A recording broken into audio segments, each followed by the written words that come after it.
back like we never left. It's Double Move Sports. As always, you got Stef here, and this time I had to bring a very special guest onto the show.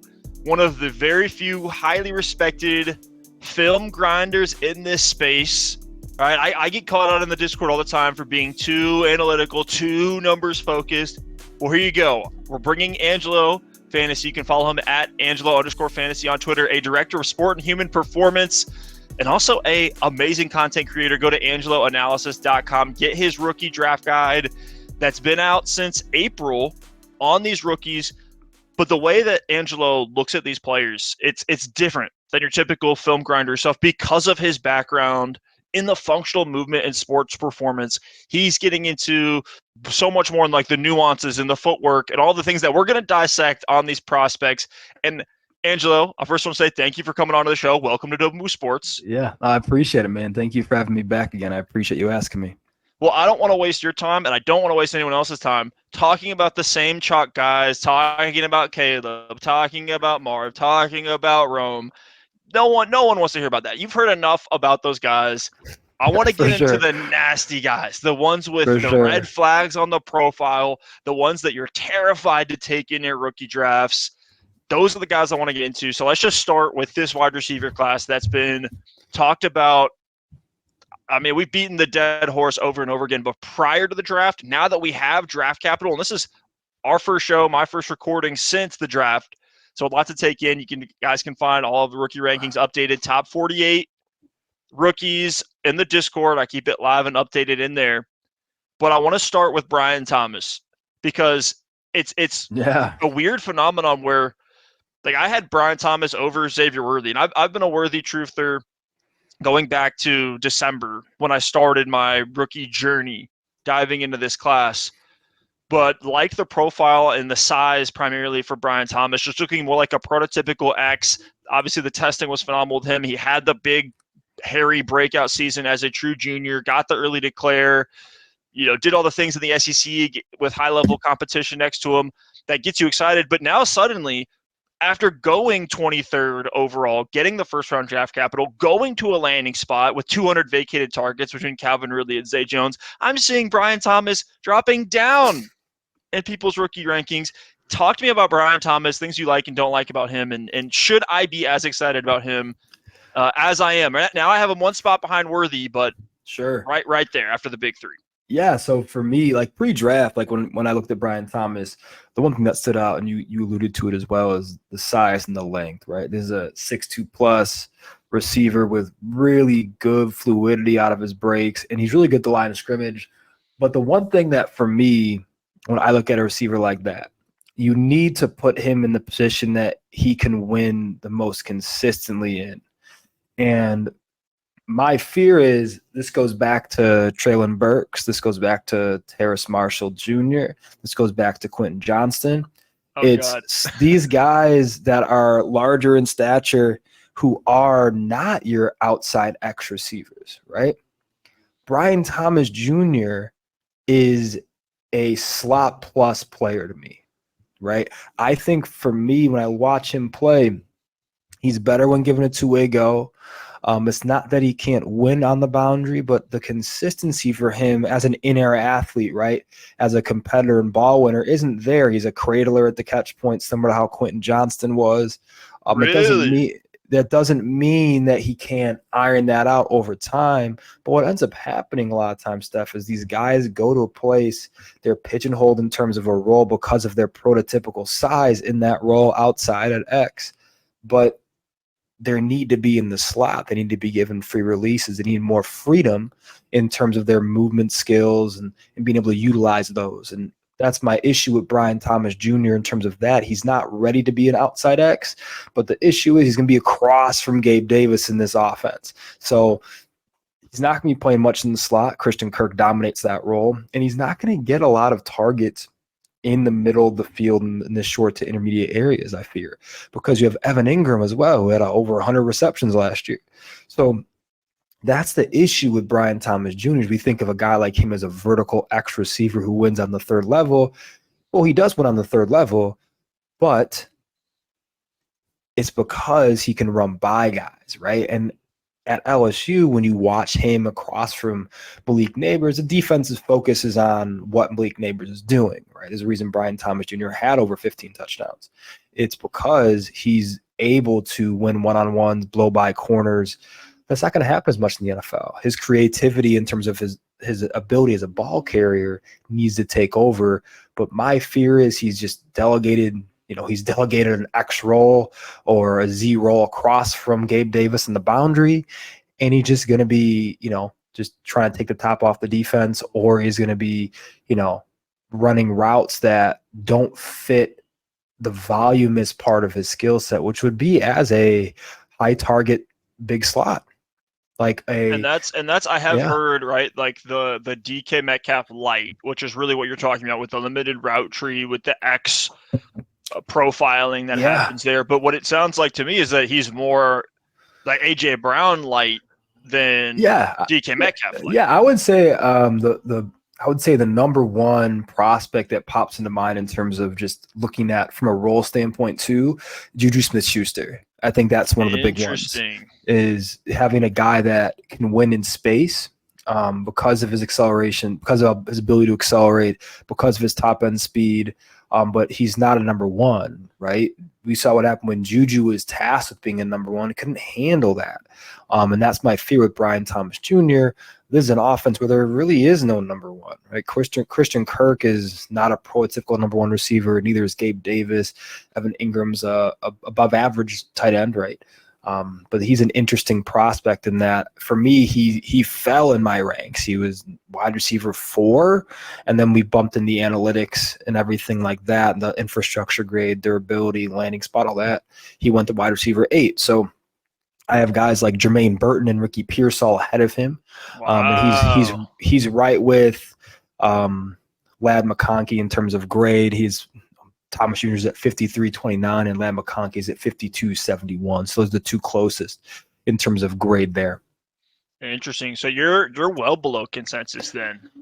I would say. I just think I have a lot of, I just have a lot of questions on what's going to happen with the warts, because I've seen this before. I've seen it with Terrace Marshall, who's a similar prospect actually. And the scary thing too, which is exactly what you're nailing there, right, is if you try to look for a 1-to-1 comp for Brian Thomas that's been successful, it's kind of hard to do, which you would not imagine. I mean, some of the comps that I have, and I call these play style comps, they're not true like film comparison comps. This is more dynasty value, role for a team type of fantasy points they can put up.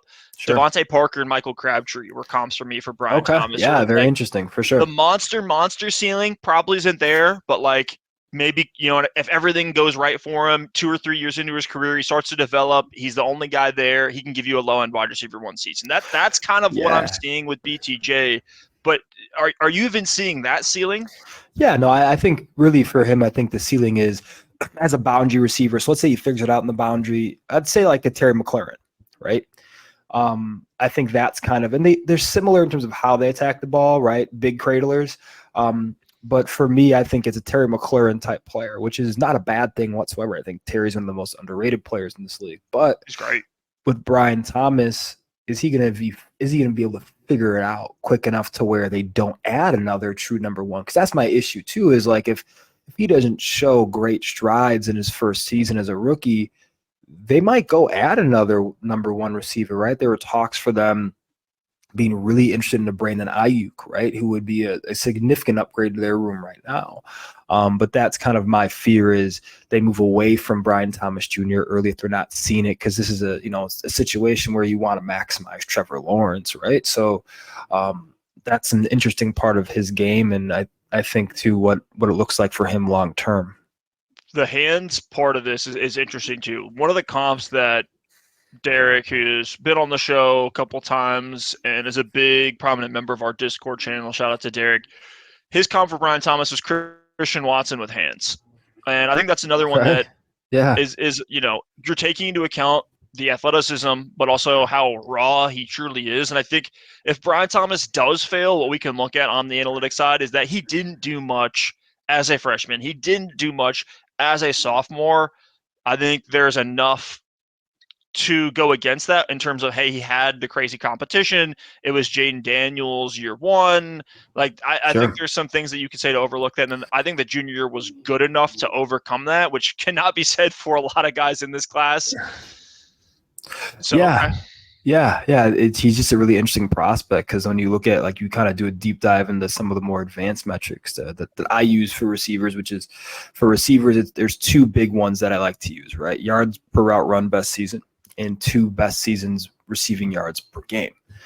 And for me, when I look at a guy like Brian Thomas Jr., neither of those metrics are super. They're not great.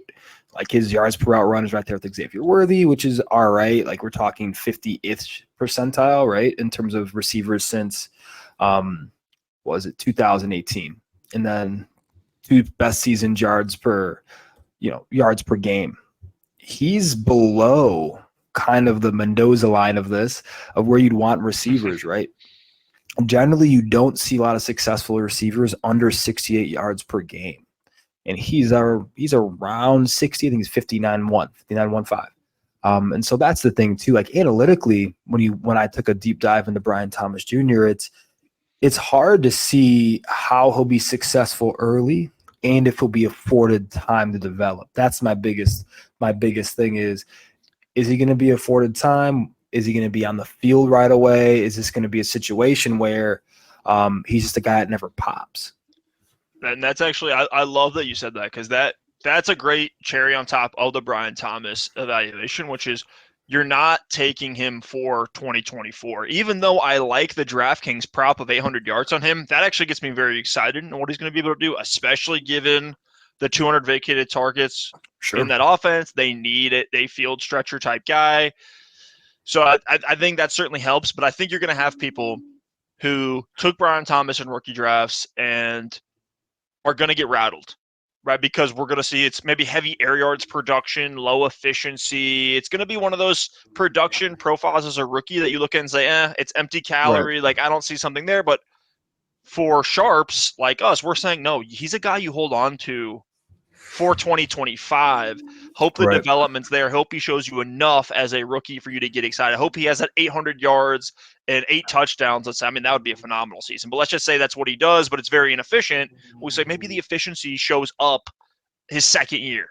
And so you hold on. You don't sell low. You don't try to get out. You just hold, and hope for the ascension. Who do you have as your wide receiver 4 behind Marv, Neighbors, and Odunze in this class? For me, it's Worthy. I think, when you kind of go back to Xavier Worthy's tape, he can win on all 3 levels.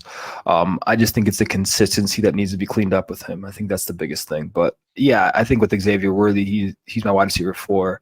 And he goes to a spot with the Kansas City Chiefs where he gets to play the role that fits his skill set the best. And it was hard at Texas because Quinn Ewers just couldn't get him the ball downfield with consistency. He's so bad, dude. Quinn Ewers is like not. Yeah, it was tough to watch sometimes because it's like if Xavier Worthy or AD Mitchell streaking wide open down the field, and then you just you have another missed target. So I think with having the best quarterback on the planet, throwing you the rock doesn't hurt. But I'm high on Xavier Worthy. I've liked him ever since he was a freshman. I think he having 1,000 yards or so in a Power 5 conference as a freshman is pretty dang impressive. I love to hear you say that, just because Worthy checks every other box you could possibly want him to check, other than having like the Odunze 1,500 yard season, but everything else is there. The target volume in and of itself was there. The 30% target share as a freshman, phenomenal. I mean, obviously, like, the testing, phenomenal. Yes, he's undersized, but we're in a new era now, which I'm curious, Angela, your thoughts on this, right? The tall, kind of, skinny, svelte wide receivers that are explosive, right? The Devonta Smiths, the Jordan Addisons, the Hollywood Browns, the Tank Dells. We get into debates all the time within the DMS community because there's a theory that all of those guys are kind of short-term rentals, like they're flash in the pan. Like, we've seen very, very few guys hold on for more than a year. Devonta Smith's probably the best that we have, unless you want to go back to like even a Steve Smith, but even Steve Smith had more size than a lot of these guys that we're talking about, was more stocky. So what's your outlook on those guys, and do you see that being the biggest red flag with Worthy? Yeah, I think size is kind of a misnomer now because you're having a lot more motion in today's offensive football, right? So in today's offensive football, we're having a lot more motion, we're having a lot more 3-level concepts, and we're having a lot more athletes after the catch. And so that's a big difference between now and 10 years ago even. And that's for me why guys like Devontae Smith, Tank Dell, Jalen Waddle, right? Why those guys can have long-term success, because they are able to separate in all 3 levels of the field, right? And that's a big deal. Size is kind of, like I said, it's a misnomer now. It doesn't really matter as much. It just matters, can you win on all 3 levels, and can you win with consistency on all 3 levels, right? Size doesn't really matter as much, because if you can utilize your size in a 3-level role, then those ages of being, on the outside and being an X winner and being uber productive are kind of going by. Like the last of the Mohicans really is Devontae Adams, right? I mean, there's not many of those guys left. DeAndre Hopkins, T. Higgins to an extent, Michael Pittman Jr. Mike Evans, you could throw in there. Yeah, Mike Evans. Those guys are more rare. Like I just don't see, I just don't see guys like that walking into the league. I think Rome Odunze is one of them you can put there, but also too, like, he's a guy after the catch you want to move around. But it's going to be interesting to see what the league trends to, because the next class, especially next year, like Luther Burden III, like he's a guy that he's moved around. Like this is not an outside X winner, right? You want to get the ball in his hands in different ways and use variety to do so. Yeah, and it's like, can we take credit away from these players because their offensive coordinators see how good they are and want to get the ball in their hands however they can? That's a debate that I think over the next couple of years, we're all going to have to look ourselves in the mirror as Dynasty gamers and decide for ourselves what the impact of that's going to be. And I think, a guy that this perfectly segues into would be Keon Coleman. Sure. Coleman, and to me, he is that. He looks like a prototypical X, but I actually think he's more like what you outlined with some of the Brian Thomas, like power slot stuff, right? Some of the A.J. Brown stuff where you can put him in the slot. Ideally, you do want him in the slot. And some of the comps for him, just athleticism-wise, would be like your Allen Robinsons, your Dez Bryants. I even think like Dontavion Wicks in last year's class looks very similar to me, where it's like, yes, he's not going to blaze with the 40 time, but the on-field speed is good. The 10-yard split is good. The size is there. He has the vertical ability. And then for a guy like Keon Coleman, he has the juice, where even if he does need to be a little bit more reliant than we would like on short yardage stuff, as long as they can get the ball in their hands, the fact that Keon Coleman had really, really solid special teams production, the early declare, like there's enough there. And one thing I'm curious too with Coleman is the play strength. But we've looked at Coleman and said he's more like a Amon-Ra St. Brown than he is a T. Higgins, which is a lot. It's a hot take for a lot of people. Okay, where I'm going with that. Yeah, it's interesting. I for me, I have Coleman at wide receiver 13. He's my 23rd ranked prospect in this cycle for offensive players, skill players. So it's interesting. You have him as a late second in Superflex. It sounds. Yeah. So for me in Superflex, let's see where I have him exactly. So for me, I have him around 207. So okay. So this is one we're gonna disagree on, but I'm open to the concerns on Coleman because it's been something where he's a polarizing name. A lot of people look at him and just say, "Oh, he's the next N'Keal Harry. He can't separate. There's nothing he can do." And then you have guys like me that are like, "Look, take some of the 40 stuff out of it. He has some nuance." Yeah, his game, I think, really perfect world is Allen Robinson in terms of usage. High volume targets, short areas of the field. That's where he can thrive. He's good after the catch, and good in the air in terms of being an athlete and being a ball winner there. So I think there are areas where he can win. I think the tough thing, again, like we talked about earlier with some of those guys that get miscast, is Brandon Beane came out and said, hey, he's going to be our X. No, like I don't want him as the X. I want him moved around. I don't want him Michael Thomas because Josh Allen's not Drew Brees. Josh Allen wants to air it out, right? And he wants to utilize, your skill set down the field. And the best way to do that is to move Keon Coleman around. because he takes some time to release. That's the thing too. It's not that he can't release. His releases aren't great. It's just he takes a little more time. And in the NFL, you don't have time. Time's a luxury. So you want to be able to get him in space, let him work, and let him work after the catch as well. So for me, yeah, Allen Robinson's a good comparable in terms of role, I think too. But for him, for Coleman, he's around guys like JaLynn Polk. I think that's a good debate in terms of who would you take there. For me, I have Polk about a half grade point higher than Coleman. And I think a lot of that has to do with the infrastructure in New England and prioritizing drafting Polk. I think that's a big one for me. And looking at what Polk does well, he's going to be a guy that might be a high volume target in the short to intermediate areas because New England doesn't really have one of those. So I think that's a big one. But also to Keon Coleman's role is played by two guys already, right? And that's the tough thing, Curtis Samuel and Dalton Kincaid. And so that's the more difficult thing looking at it from that perspective. It's dang, like this guy who could be a really good short to intermediate area winner, his role is already, his priority role is already taken. So from a secondary perspective, can he win on the outside? Can he be a ball winner consistently? Like those are the questions that we don't have answers to right now. And that's why for me, I'm a little bit more cautious on Coleman and his outlook, especially this year. And also too, if it doesn't work out with Coleman, they're going to add another dude. Like that's the thing is like Curtis Samuel's not, he's not a wide receiver one, right? They don't have a guy on the roster really. So that's a difficult thing is I think they're going to add somebody else or make a splash trade and go get a guy like Brandon Ayuk. So yeah, and I'm with you on him being typecast as an X. Right? The scary thing is this, right? Does Buffalo look at Keon Coleman as the Gabe Davis replacement? And if that's the case, that's terrifying. It's terrible. Terrifying. Now, he might have the touchdown boom weeks, but I almost see that as, look, maybe they're thinking of this guy. Like, maybe they see it properly like we do, that he's more of like a Stephon Diggs. Like, you think about Diggs, yes, he has all this volume, but he's a guy that's consistently outside of the top 20 in ADOT, where he's not just getting downfield stuff. So you say, hey, can they get him some manufactured stuff? Can they get him in the slant game? Can he do some of the Michael Thomas-y stuff in addition to some of the Gabe Davis stuff? That's when it could all come together, especially year one, if we do see a Kincaid go down, or if Samuel and Shakir end up just kind of fading away and this is Keon's ball game.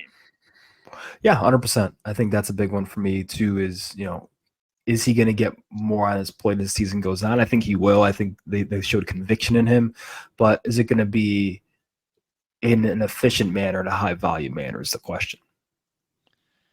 So let's keep moving on the board. You mentioned Polk, and I think the fun debate is Polk versus Javon Baker. Yeah. I know, Angelo, and I was in on Baker on the analytics side, and then it just so happened, it was one of those serendipitous things. I go on Twitter the day after I dove into Baker, and I see you pounding the table saying, look at the movements that this guy's able to do. There was that one catch on the sideline. It was like a classic toe tap where he turns his body as he's falling down to the ground. Seeing that right after diving into the analytical profile on Javon Baker was like, oh my gosh, this kid's going to be phenomenal. So for him and JaLynn Polk, JaLynn Polk to me is kind of that, like I said it in Discord, the most role player profile that you can come up with. Like he's a Tyler Boyd, he's a Josh Palmer. Yeah. That's how I'm looking at Polk, which you take the draft capital into account. I think he's a fine player to take at cost, but I'm taking Baker over him. I think in most spots, and certainly taking him over Polk at cost. Do you agree with me on that? Yeah, 100%. I mean, for me, I have Javon Baker as my wide receiver 5. Let's go in this class, and it's because of the simple reason that I think he can be a number one in an NFL offense. He has the 3-level traits. He has the ball winning ability. He can be a competitor after the catch and has some make you miss to him. There's a lot of nuance to his game that I think is kind of overshadowed by the fact that he was you went to Bama to UCF, and for me, I just love the way he plays the game. He wins at all 3 levels. He's a aggressive hands catcher. I think he sometimes does too much at the line of scrimmage, but I think once you calm that down and get him in a professional setting, I think the kid can be a star in the league. But for me, looking at New England, they don't have a guy like that. And that's the big thing is, Kendrick Bourne isn't really an X, and he's coming off a torn ACL, right? You have your guys like, Hunter Henry, and then you have like Pop Douglas. So it's like those are guys that aren't going to play the same role as Javon Baker is. And then when you talk about JaLynn Polk, the big thing is the guy's a competitor. He is going to be like a Tyler Boyd-esque player, which is a fringe fantasy startable player for his whole career. And that's an important thing. If you're drafting in the late second round and he's on the board, and if you're a contender, take a guy that you can give a little safety to. And that's the big deal with Polk. He's a safe prospect in that he's, not super flashy, not going to go for 1,510, but I think he can have, perennial 750 to 850 yard seasons just because of how he plays the game. He's steady. He's great as a run blocker, but he just does some of those little things that are going to keep him on the field for a long time. Give me a comp for Javon Baker and Polk. I'm more excited about the Baker one. Just you having him at wide receiver 5. Super excited to hear that. Yeah, my comparison for Baker is Brandon Ayuk, actually. Let's go. Because I also see some of the same raw ability that I saw with Ayuk coming out of Arizona State. Just some of the little things to clean up over time from a movement perspective, right? Just not doing too much, just knowing when you've sold it. That's what Baker has to really work on, like I stated. So for me, the talent is there. I don't think he's as explosive as Ayuk, but I think he's maybe a little bit more competitive as a ball winner than Ayuk is, so it kind of balances itself out. And then JaLynn Polk, for me, it's, for Polk, I have him honestly as Tyler Boyd, so you kind of hit the nail on the head. On his profile, I have him actually between the, caliber of Tyler Boyd and Khalil Shakir. So those are two players that I think that he compares pretty well to, and two players that are good, like Boyd and Shakir, guys that are going to be long-term fantasy starters potentially. So for me, I think those are the two guys that I look at for him. And then for Javon Baker, it's more of the Brandon Ayuk. And on the low end of that, I think he could become a Michael Gallup type player, which is still not bad. Okay.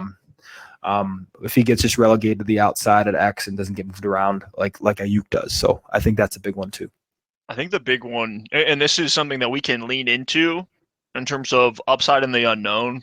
Sure. Which is going to be one of the reasons why both of these guys actually get depressed. I've been saying this is the same thing that we're going to see with the Texans receiving core. It's the same thing we're going to see with the Green Bay receiving core, which is people don't know who the target leader is going to be, and that could be something that changes even week to week, which actually ends up making them all values. And I think we're probably going to see the same thing over the next couple years, whether it's in startups, whether it's in redraft, whether it's in best ball, where the ambiguity between Polk and Baker, Polk, is going to actually make them both really good values at cost. And when we're talking about the Tyler Boyd thing, I know that kind of sounds gross, and Boyd is kind of used as a floor name that's thrown out there, but we're talking about a guy that if he stays healthy and plays the whole season, he can finish as a low-end wide receiver 2.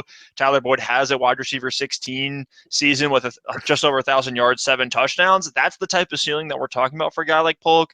If, the things go right? Like Drake May is the future. Like they're able to build up the offensive line over the next couple of years. I think we could absolutely see that in range of outcomes for JaLynn Polk.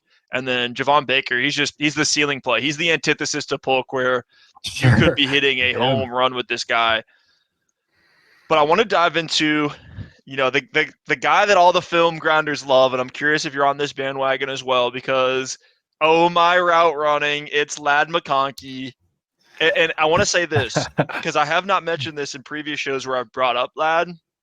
We've done some more research. I actually did a little bit. I'm trying to come up with a way to formulate this. I might come up with some kind of like target score, some kind of efficiency per route. Because that's the Puka Nacua process, right? If you look at Puka on a per route basis in college, he was actually phenomenal. And Lad Mcconkey has a little bit of that in him, where if you look at his first downs per route run, his average target depth, his targets per route, so essentially his target rate, really, really good stuff that you're seeing. Fourth in this class behind Neighbors, Harrison, and Troy Franklin, who actually has consistently is number 3 from this class. But then right there, it's Lad, who's over Rome Odunze, over Javon Baker, who we're both gushing over. Other guys in this class too. So I look at Lad Mcconkey, it's like on a per route basis, actually pretty good, even though I kind of hate the season-long stat lines. I kind of hate the target shares year over year, but on a per route basis, this guy was pretty dang good. So maybe the route running stuff is true. Yeah, he's I've liked Lad for a couple years now, and I think he can be a really strong wide receiver too in a good system. And that's not a knock whatsoever. I think he's an outstanding reader of leverage, especially on outbreakers. I think that's really kind of his superpower, right? He just separates at will on outbreaking routes, and he has a quarterback in Justin Herbert that has the arm to throw it. And that's the big thing, is he can run those concepts and has someone who can throw with timing, anticipation, and the pop you need to be successful on those. So that's a big one for me. I think the pause with Lad and why he's wide receiver 9, I think, for me, right below Brian Thomas Jr., it's the injuries and the lack of durability. That's a big one for me with Lad Mcconkey. It's, the ongoing back issues, and there's some, there's been some nagging things throughout his whole career. Not a lot like to push him out of whole seasons, but enough for me to look at and say, this isn't right in terms of him projecting towards a 17-game season. And that's the tough thing when you're taking him at cost. I've seen him go on the back end of the first round in some rookie drafts I've been in.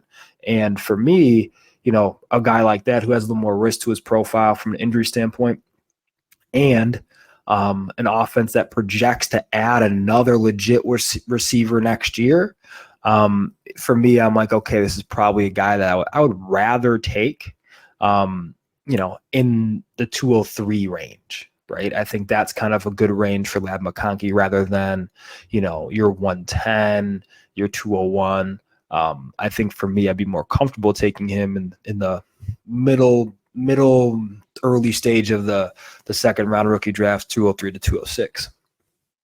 He's a really good guy that, depending on your league, right? If you're not playing with players that tend to think on 2, 3, 4 time horizons, if they're really chasing year one production, year in, year out, then I think there is a premium on Lad just for what you can sell him for at the end of his first year.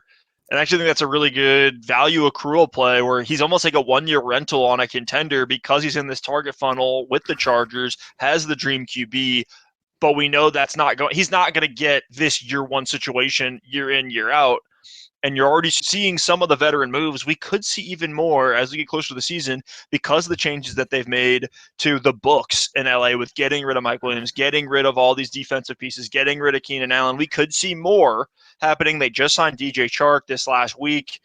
Not that I'm worried for Lad on a DJ Chark signing, but I think that shows us that, yeah, they're going to address this empty wide receiver core.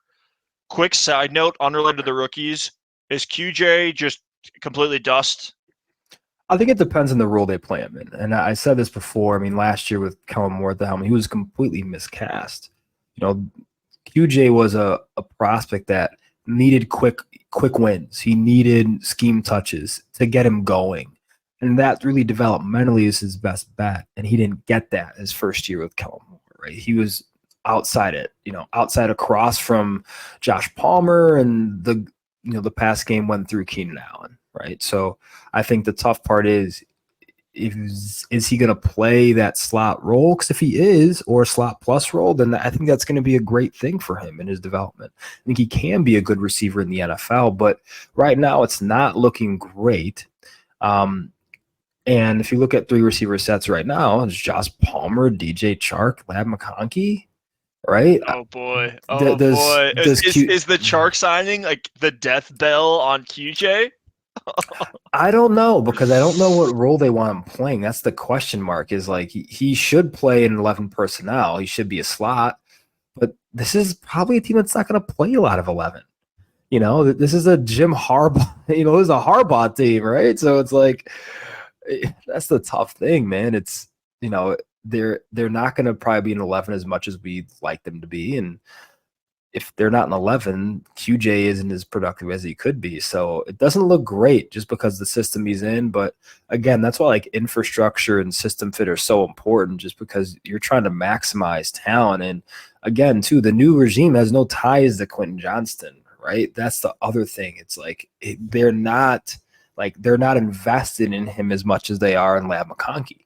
So, I talked. Ladd has enough of these outs in his game. He has enough versatility with the special teams production, first 2 years at Georgia. Sure. With even what he was doing in the Georgia offense, the way he was utilized there, I think he showed enough that they could put Ladd wherever, and I'm probably okay with it versus QJ that's really fragile. Yeah, I think the big thing is, Ladd can be an extension of the run game. And I think that's what they see with Ladd. I mean, so can QJ. He did that actually at TCU quite a bit, but they're not, like I said, they're not invested in QJ. They didn't draft him. So it's they're going to go with their guy in Lab McConkey, and we'll see if QJ can crack the receiver sets. QJ needed that, he needs the Debo usage, and what you're saying, right, is they're not going to give that to him. They're not going to give that to him. They have no reason to do it. He didn't show anything that would earn him that type of featuration. I'm making up new words here. He's not getting that level of investment in the offense because of that. But let's keep going through these wide receivers. Pearsall and Legette. These are the two back of round one names that are seen predominantly across the space as reaches. It sounds like you're in on Pearsall, and you'd blow my mind if you told me that you were really in on Legette. So I'm kind of hoping you tell me you are. It's interesting because they're both a big case if it depends. It depends what San Francisco does with Ayuk and Debo. I think if you move Debo, then Ricky Pearsall slides into not a Debo role in terms of being in the backfield, but in terms of the short to intermediate area touches. But Ricky Pearsall is a better level 3 winner than Debo is. So looking at Debo, is he going to be moved? If he is moved, what does it look like? But then Xavier Legette, I just don't know what that Panthers offense looks like. They're not very good right now. Are they going to give him time to develop? I was a little surprised to hear the Debo to Pearsall comparison, because after he was drafted, I re-looked at Pearsall with fresh eyes and actually saw a little bit of Debo in him just from the testing. So I think that is interesting, and you're not the first person I've heard say that. So I'm probably out on Pearsall, honestly, just with him being the fifth year and some of the just that senior year kind of rubbed me. The senior year and the fifth year were just like, you were a boy, or you were a man amongst boys. You should have been dominating. So it's a weird thing. And then same thing with Legette. But if you guys are liking the show, a like and a sub, greatly appreciated. Let us know in the comments. Would love to have Angelo back on if you guys like it. But let's talk about the last four more hyped up names in this class. We're not talking about the Devontae Walker, Malik Washington, 3rd and 4th round flyers, but we're talking about these guys: Adonai Mitchell, Troy Franklin, Jermaine BRRRRton, Roman Wilson. All of them have huge red flags. Yeah. Is there a guy in that group that you just love or that you have takes against consensus on? Yeah, I think the one guy and the comparison of those four that I'm a lot higher on is Jermaine BRRRRton. I have him as a wide receiver 7, actually. And it's because there's nothing to do with his play that you're giving pause about. Why you're giving pause about BRRRRton is the off the field stuff, the maturation issues. That's the stuff for you. Then you're like, okay, is this guy going to be able to be, week in, week out on an NFL roster? Like, is this going to be a starting player? Is he going to be a Kadarius Toney kind of guy? Sure, right? Is he going to be someone that, kind of gets pushed down the depth chart, not because of play, but because of consistency and things like that. But like in terms of field of play, I graded him 2 years ago, and I graded him just as high as Kayshon Boutte, who was, a first round grade at that time. So I think he's a first round grade in terms of talent. I don't have a grade like that in those other guys, right? Roman Wilson, I think he goes into a good fit in Pittsburgh. He's a good pass catcher over the middle of the field. He's tough. I think he's a good run blocker. But I don't think he's going to be really a high volume pass People want to catcher. say that. Thank you, Angelo. Thank you for saying that, because I keep getting these debates on Roman Wilson that now he's a better Deontay Johnson. I'm like, Deontay Johnson soaks up targets, and that's nothing that Roman Wilson's ever done. Even as a senior, 18.6% target share. Get out of here. This is not Right. Deontay Johnson. I think a guy like Pearsall or Ladd looks more like this Deontay Johnson 140 target versatile guy than a Roman Wilson does. Yeah, you're not. I think the pass game's going to flow through George Pickens on the outside and then Pat Freiermuth on the inside. I think that's what it will be. But I like Roman Wilson. I just don't like him for fantasy. As a real football guy's awesome. I love him on my team. But for fantasy, he's someone I'm definitely trying to stay away from, especially over a guy like Burton. So with Burton, beyond some of the off the field stuff, when you watch him play, give me some comps. Get me excited about the type of player he can be, assuming Burrow and the boys get him dialed in. I would say the number one is Rashid Shaheed. Ooh. I think he could be a Rashid Shaheed type player, and I think that's a really valuable one in the right offense. And he goes to a Joe Burrow led system that can see value in a weapon like that, right? Derek Carr slinging to the rock a little bit different than Joey Burrow, but yeah, I do see immense value in a guy like Jermaine BRRRRton. For today, I just took him in the third round of rookie draft because you can't pass up. Like, he's an auto smash for me in the third round of your rookie draft, even the back half the second round. Like, guys like Baker and Burton, those are guys I have at wide receiver 5 and 7 respectively. Like, those are guys I'm drafting all day because outside of the top 3 receivers, you're just betting on upside.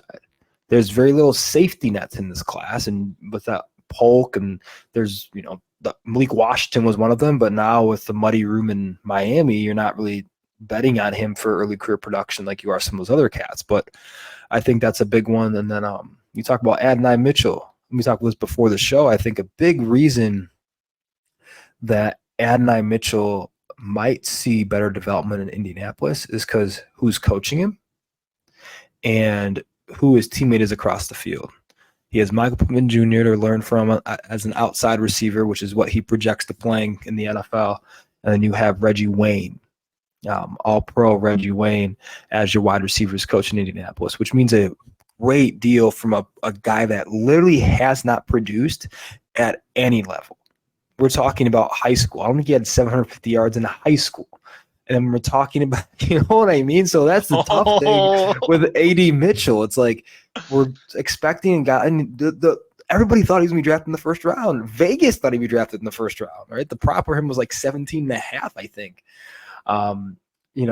In terms of pick selection. But I always thought A.D. Mitchell was one of those prospects that, like, I saw it sometimes. And that's the issue I've always had with him is he's so hyper athletic when the ball is in the air. He doesn't utilize his speed very well, but he plays with this kind of lethargic nature that you can't forget it.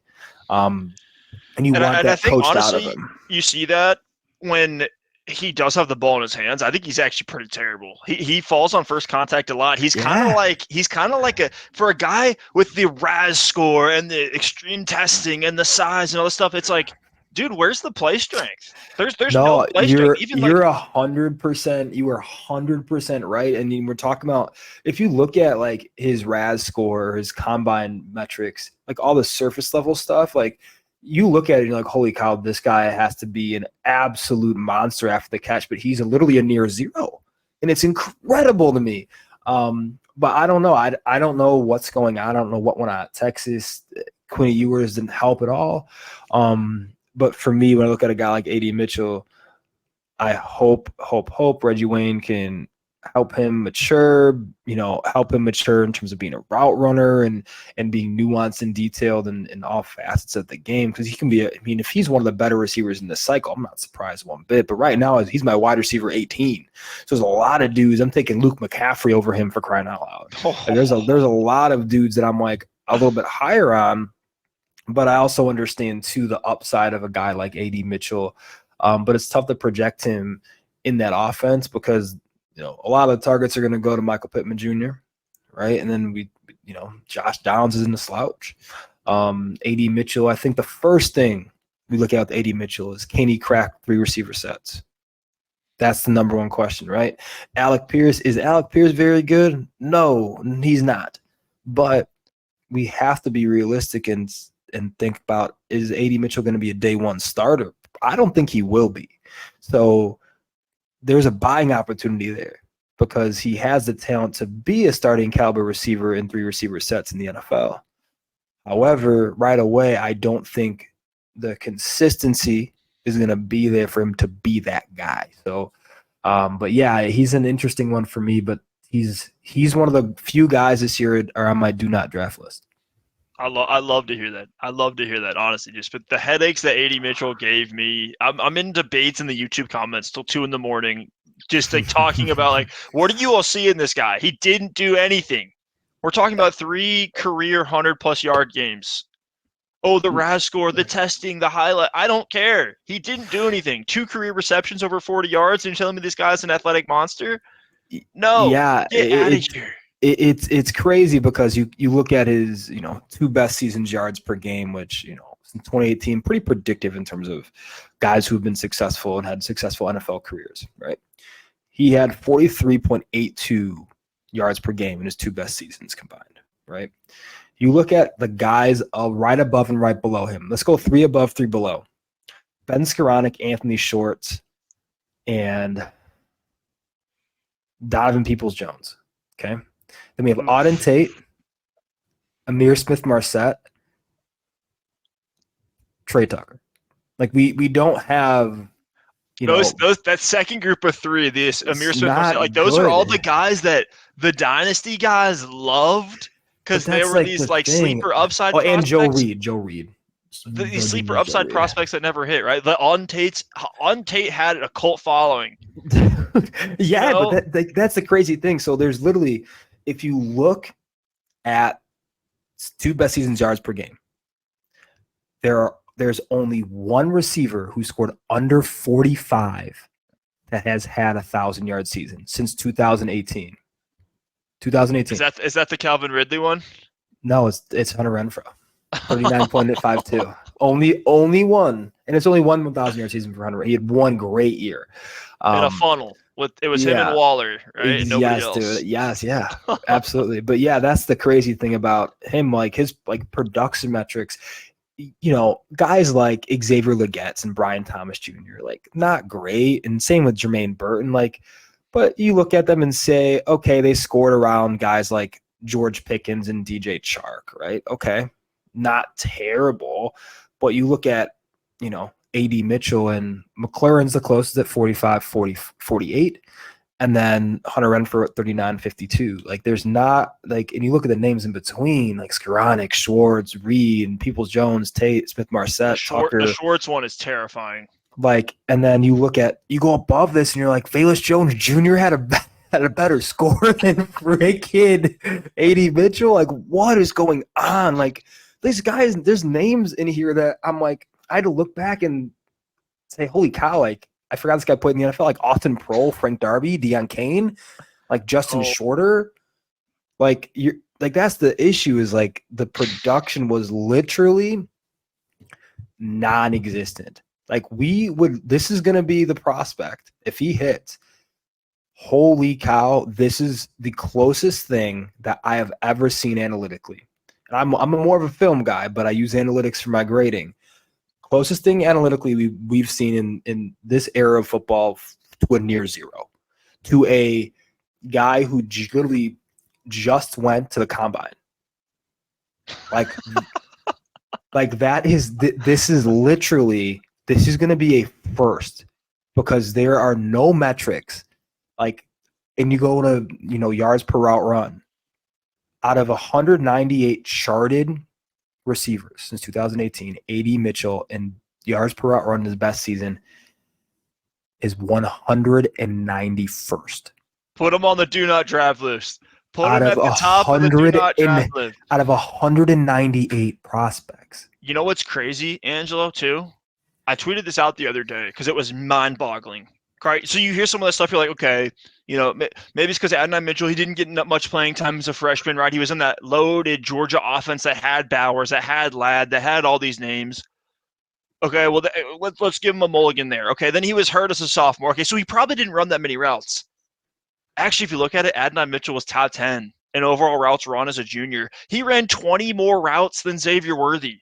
And Xavier Worthy is a guy that I'm getting called out on because he runs for all this garbage yardage and, all this gimmicky stuff. Oh, Worthy's getting all these manufactured touches on the field. Adonai Mitchell was out there running 20 more routes than Xavier Worthy was and did nothing. It's crazy. But I mean, here on the opposite side of that, like I see why teams were like, this is a second round guy in the NFL. Like I see the athletic upside, especially in the red zone. I mean, if you could take his red zone and just split it between the 20s, I mean, this is a first rounder. But it's just the consistency was never there, and there was virtually zero production. So it's going to be interesting to see what happens in that, Colts room, where the targets get distributed, and if they add another piece to that offense in the near future. Yeah, I'm with you on the do not draft list between these red flags, and then with it being like run first offense, has competition. Sure. I'm fine to I'll miss out on AD Mitchell. I'll sleep very soundly at night. I want to get you out of here on one more player, Troy Franklin. Yeah. Is he what is he? Is he Jalen Hyatt? Is he DJ Chark? Because that Chark has been my comp for Franklin this whole way through, which is like not the biggest ceiling guy, but like a good axe. He gets his college QB, probably going to get him some, easy completions in this offense. The Sean Payton dink and dunk, low A dot. I think that helps Franklin, but I'm really curious because he's another polarizing name, kind of like Keon Coleman. Like some people have him, especially pre-draft. Goodness gracious, back of the first in Superflex. Now he's going like early third round. Where are you at on Franklin? I have him at wide receiver 16. So I have him late third, early fourth round in Superflex. My issue with can I guess? Is it the hands? Yes. Is it the hands? It's two things. It's the ability to absorb contact and survive the ground. Not good. Like, not good. And that's like the stuff that you love about Javon Baker. Yeah, and 100%. Like, he's able to survive the ground. He's great in aggressive and contested catch scenarios. He's physical through contact. And those are areas where we're looking at like level 3 guys. Like, you have to be great there. Like, smaller guys like Rashid Shaheed, let's say, great in that area, right? Can win the ball. And that's where I have a problem with Troy Franklin in terms of his game. I think he has great speed, smooth accelerator, can really stack DBs pretty easily. But he's not as good after the catch as we think because he doesn't have a large toolbox of movement skills to kind of go to. But, he's someone that's interesting because you're right, he gets his college QB in Bo Nix. And I like Bo Nix. I think Bo Nix is actually a pretty solid player and a good fit in Sean Payton's system.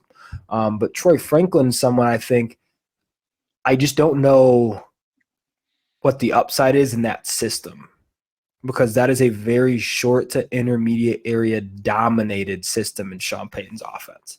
And that's the short answer, like the easy answer would be the Michael Thomas, but Franklin looks nothing like Thomas. Yeah, it's going to be Cortland Sutton, so that's a tough thing. Which I don't know if he's going to be there, so we'll figure out Marvin Mims. I don't know, but we'll figure out who that is. Tim Patrick coming back from injury, right? So what I'm hearing is Jermaine BRRRRton is SEC Power 5 Rashid Shaheed, and Adonai Mitchell is worse Rashid Shaheed, and Troy Franklin is... I'd say DJ Chark at the high end. On the high end of it, DJ Chark. Thank you. That's actually where I have my Angel analysis is, for his profile, I have him as a similar archetype to a DJ Chark type player, which is not bad, and that's a 1,000-yard receiver. And Troy Franklin analytically is fantastic. He's one of the few receivers that hit both my metrics. But yeah, I think he's really good analytically. I do think he could also end up being a Marquez Valdez-Scantling type player, which I think is, I'd say, the more realistic range of outcomes based on where he was selected. But I do think a DJ Chark esque receivers in the cards as well. Okay. Before I let you go, just give me a name. We don't need a whole take. I heard you say Luke McCaffrey. Is there anyone else that's just your like the deep sleeper you love in this class that's your flag plant when you're talking third and fourth rounds in these rookie drafts? Oh, easy. Tyrone Tracy. 100%, dude. Let's go. 100%. I actually just took him at the 409 in a draft. So to hear you say that is all the validation I needed to be excited about Tyrone Tracy. But Angelo, we're gonna have you back on here, man, because we didn't even get into the running backs. We didn't touch the tight ends, and I know there's you got hot takes. Again, guys, follow Angelo at Angelo_fantasy. Got to get that right. At Angelo_fantasy. AngeloAnalysis.com. Dude's an absolute stud. Quality content is what you're gonna find from Angelo. I really appreciate you coming on the show, brother. Absolutely. Thanks for listening and watching. We'll see you next time. Peace.